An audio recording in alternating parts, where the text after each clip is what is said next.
Meeting Morrison and God on the Moon. A Salvia Divinorum 5x extract and Blue Lotus strip report by Rhythm King. Posted to earwid.org December 10th, 2004. My soul wanders. Transcript as follows. As I write this, I'm still held in awe of a Salvia experience I had last night. This was so different, I feel like I need to sit down and recount everything that happened so I can remember it myself without it slipping into white noise at the back of my mind. To start off, I was home alone on a Saturday night. I'd gotten off work at about 4, didn't get to go to work out at Gold's, so I called up my friends to see if I could get any mushrooms from him, and it turned out he wasn't home. I had purchased 25 grams of Blue Lotus flower material along with 3 grams of 5x extract of Salvia about a month ago, and still had quite a bit of each left. I started off by burning some incense I had picked up from the local head shop, putting on Moby's new CD, which set the surreal mood perfectly. I broke up my glass pipe that is my pride and joy, which I purchased for $5 from a friend, even though it's hand-blown glass with different inlaid design and worth $65 in any head shop. I then proceeded to smoke 3 bowls of Blue Lotus in front of my PC, watching a cool plugin, but being more entranced by the thick, heavy smoke that hung in the air in front of my mouth. I was blowing some smoke rings of the stuff, holding it all in, and letting it kind of filter and drift upwards with the incense towards the ceiling, and getting quite the opiate sense that somehow my body was disappearing. I was feeling pretty good at this point. I'd been really sore from working out heavily all week, but at this time I could feel no soreness. But I will point out that Blue Lotus doesn't make me stoned or anything like that. It just gives me an open door to my aura, and it also kind of works as a dissociative, I think, if the definition of a dissociative is that of a feeling of detachment from one's body. My fingers were shaking as I opened the small sack of salvia. Why, I do not know. But I loaded about half a bowl of the stuff and was once again surprised at how spiritual it looked sitting in the bowl, how different and holy it was from marijuana or anything else I had smoked before. At this point I will say that I have smoked salvia 3 times, none of which I have experienced the mind-blowing effects I have heard from others. The first time, I took 3 good-sized hits with a friend, and really didn't experience much, even though I had worked extra hard at setting the perfect mood. My second time was when I was at my house, just wanting to alter my consciousness a little bit, and so I smoked out on my porch, then felt the tendrils of Salvia's hands pulling at my tongue through the back of my skull, but somehow I escaped the full potential of the leaf at that time. My third time was a totally flat experience in terms of spirituality, although I had a really cool time sitting around the house watching stuff flicker and move and watching my magic mushroom light, which is famous among my circle of friends. I then spent about half an hour watching plugins swirl, as I got caught in them while listening to Moby on Winamp.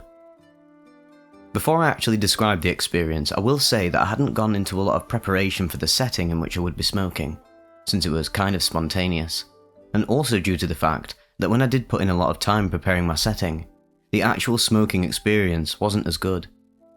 As to the dosage, I'm not sure exactly how much I smoked, but it was 2 good-sized hits followed short thereafter by a third mind-blowingly large hit. Also earlier in the day, about 9 to 10 hours before, I had taken 25 milligrams of dextroamphetamine, at work to help me through the day. But I'm not sure if this is at all related to the experience. I might try to experiment with different combinations at a later time. This time, I was anxious to experience more, but I just read some accounts of some people's harsh or unexpectedly forceful experience with the leaf, and how not to do it without a sitter, etc, etc. But I felt justified in not having one, since I didn't know anyone I felt comfortable sitting for me at the time. So, pipe in hand, I hit the flame and watched the salvia crystals turn into a glowing flower of fire in the pipe, while the chamber filled. I popped my thumb off the carb hole, took my first big hit, and held it in for 30 seconds or so, and immediately felt the parallel universe gripping my subconsciousness self from behind, pulling me deeper and deeper into another realm. As I exhaled, I was belonging less and less to my everyday world, and was becoming a part of something totally unfamiliar. My second hit was deep, and I didn't hold it in for the full 30 seconds, but I felt I was being pulled deeper and deeper and deeper. I knew this was going to be good. My lungs were already primed and expanded from smoking the Blue Lotus, and I decided to take one more hit from the pipe before settling back to enjoy the ride. As I semi-consciously began grooving to Moby, I picked up the pipe and put the Bic lighter to the bowl. Time seemed to slow as I inhaled against the glass, saw the cherry of the Salvia flower light up and glow, effervescent in its holiness. It was alive in the bowl, but dying. I was sucking all the fire from it, and it was slowly melting into a small ball of grey ash. I was objectively observing this without realising the consequences of my very actions. I flipped my thumb off the carb hole and inhaled. Then the epiphany hit me. That I had just inhaled about the biggest iron-lunged hit I could possibly hold inside. My mind was going like a freight train rumbling across the mad American night, and all the smoke was oozing out of my mouth, nose and ears, or at least it felt like it, and I coughed and blew it out. My lungs were feeling like hot ice, burning with a cold sense of being somehow frozen in all the smoke I inhaled. I was blinking and thinking, oh shit. I was really being pulled deeper into this salvia trip and knew I had just ingested the largest amount of salvia anyone could take in at one time. I knew this was going to be some trip, but I was thinking this subconsciously. All I thought wasn't really a part of me, it was a part of this old person who had smoked the leaf. But now I was this unstoppable eternal being separated from my room, my house, my life, my eyes. People there come together, people there fall apart. No one can stop us now, because we are all made of stars. The stereo was speaking my mantra for the evening, and I remembered that I needed to breathe. That I'd been holding my breath this whole time. How long it had actually been, I do not know. And my respiratory system once again started functioning, and I still felt little trails of salvia smoke come drifting out from the dark, cobwebbed corners of my lungs that had never been touched before.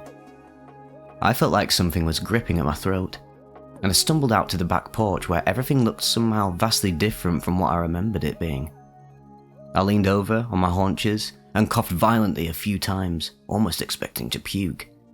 But the urge soon left, and as I coughed, I looked into the grass and saw that it was waving like fine little hair, green Medusa snake hairs, that were all waving in harmony with one another, and patterns, subtle mental patterns is the best way to describe them, began to appear on the ground.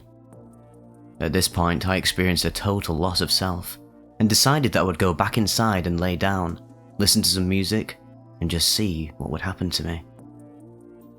Back inside, I felt like I was in a totally foreign place. Nothing had any meaning to me. Nothing was my possession, it was all object.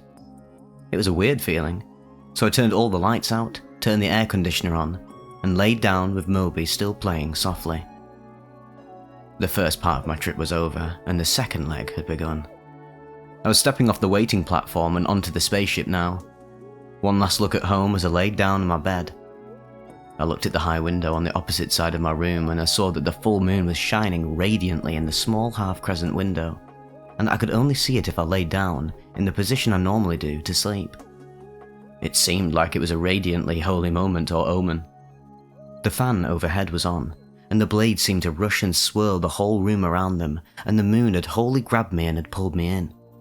I was somehow transcendent, and through the other side of the window I was looking through, and this scared me. The room I was in no longer seemed to exist. The only thing that existed or mattered was the music, and the moon through the small crescent window.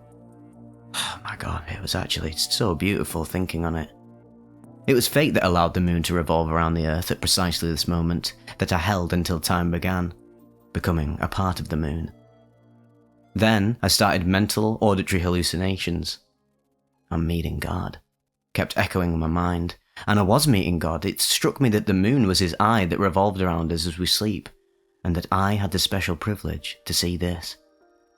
This knowledge was extraordinarily overwhelming, and at that moment I felt like I was being sucked into another parallel dimension, deeper, and a plane past that which was the altered one I was already in. Overhead, the fan seemed loud as an aeroplane intake, and my hearing was distorted. I felt like I was hearing everything through this whooshed, echoing drum inside my head. The fan was vibrating, and that whole room was shaking under this oscillation. I reached up and turned it off because, well, I didn't want my room to be caught in a vortex or tornado or something like that. The instant I turned it off, I heard raindrops hitting the roof, like a thunderstorm had just blown in and started dumping its contents on my very roof. A second after I recognised that this indeed was what the noise was, I started feeling these raindrops hit and plunk on my metaphysical self. This was really interestingly cool, but I didn't think it actually was raining. It seemed to be raining in another sense of the word. In fact, all words seemed at that point to have different senses, different ways and different planes on which we could use them. And this was just another metamorphosis of that very fact. My mind was settling down a bit after I turned off the fan, which had made everything seem like a black hole into which it was being sucked in. And I still felt the lingering hallucinating rain and the moonbeams were falling mentally across the room while I stood in quicksand carpet waiting for something, anything, to happen. At least we were together, holding hands, flying through the sky.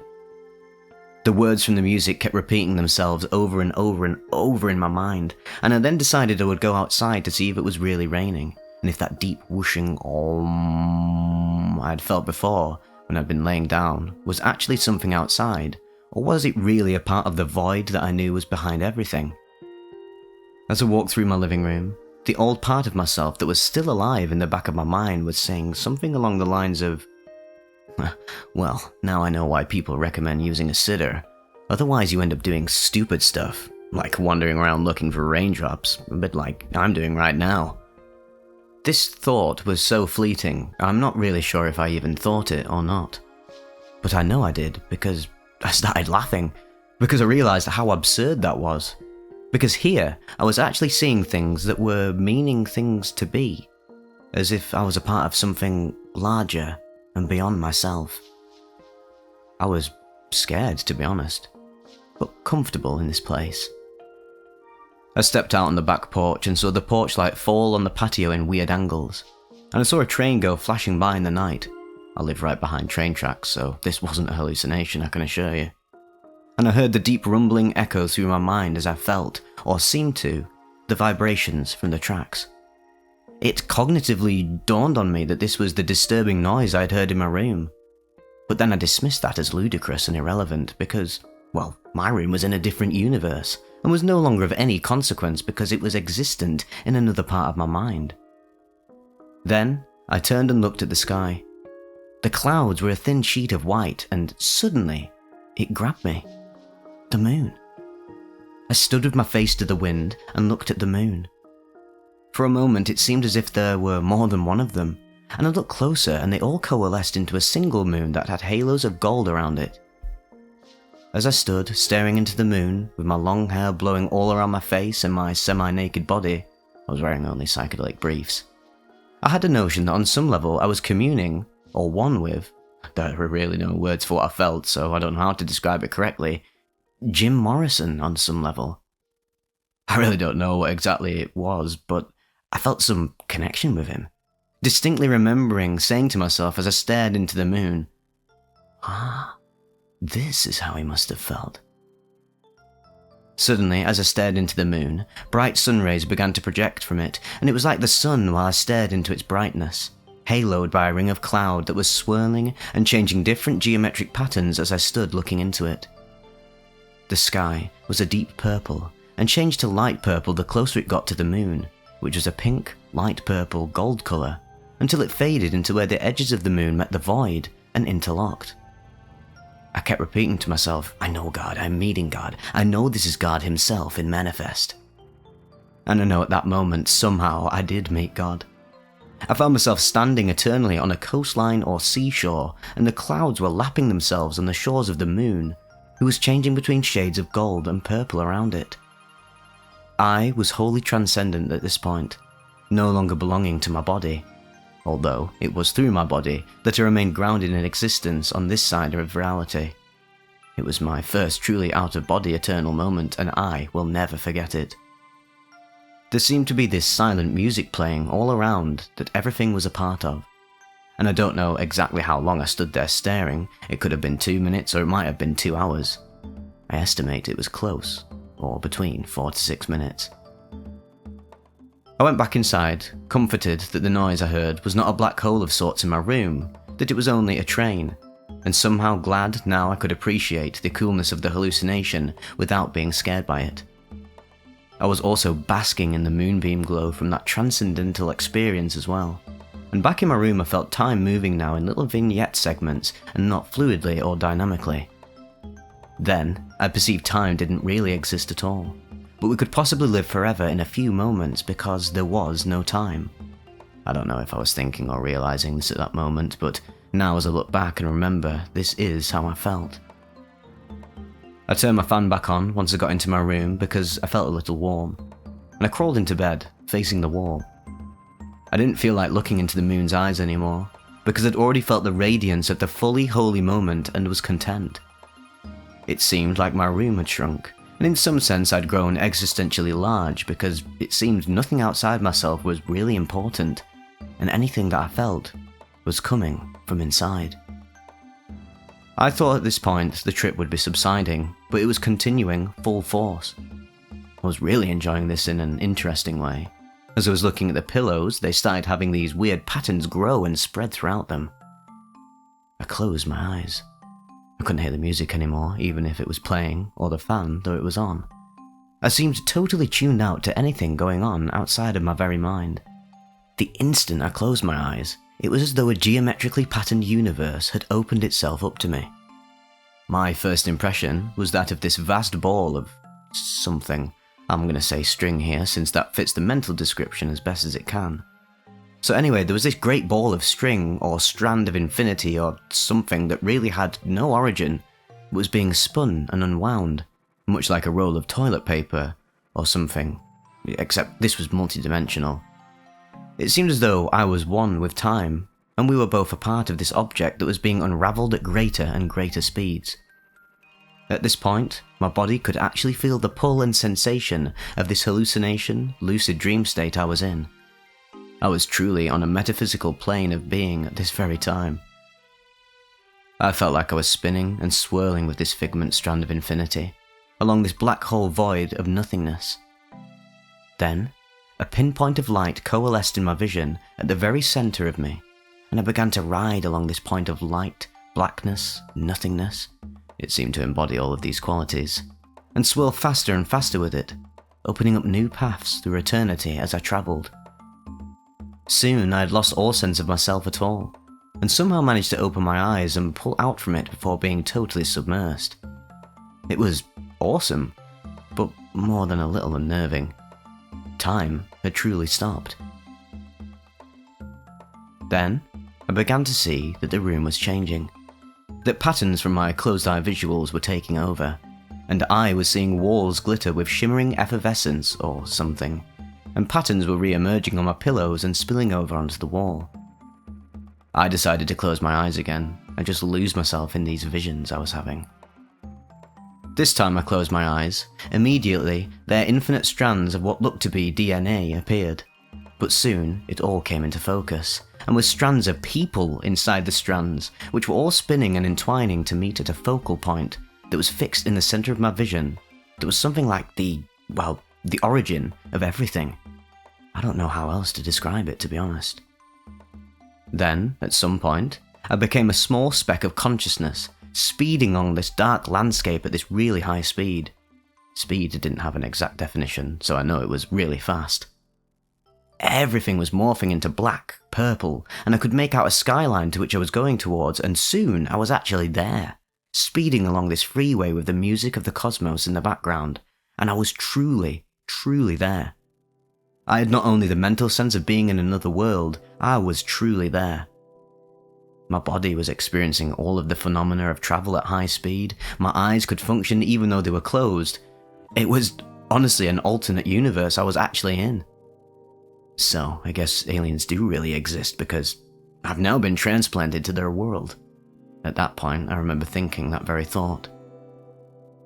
This went on for a while, and I can't really remember the details except I was on a total alien planet embodied in some other form of consciousness for a while. It was totally comforting, wondrous, and totally unexplainable. I don't think it was the ultimate peak of a Salvia experience, but I think it was somewhere close, and I want to really see how far I could go into this, but, well, it scares me a little. Anyways, after this, I'm not really sure what happened or how long, But somewhere along the lines, there was this transition from this alternate universe to actually seeing three-dimensional objects in what seemed to be really high-tech computer animation.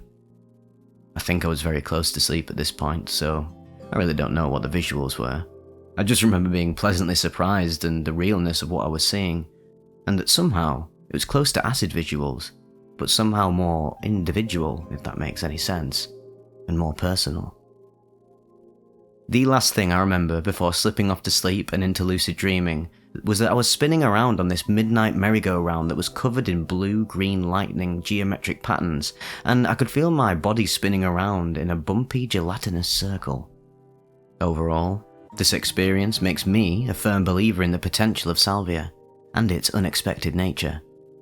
Since I had heard and previously experienced that Blue Lotus nullifies that intense disorientation and mental dissociation from everything. Well, I guess this isn't true, and last night's Salvia experience was a wonderful thing to have experienced. The best part is that this morning I still find some odd sense of visuals distorted or something imperceptible that is still off. It isn't trippy, but sometimes noticeable if I do pay attention to it. It's actually quite cool. Oh, and plus, I'm still listening to Moby. His songs are simply the most smooth, soothing music I can imagine. I didn't have any sort of after effects at all. Just bad, dry cotton mouth, like when I smoke weed. But a not so hollow feeling overall.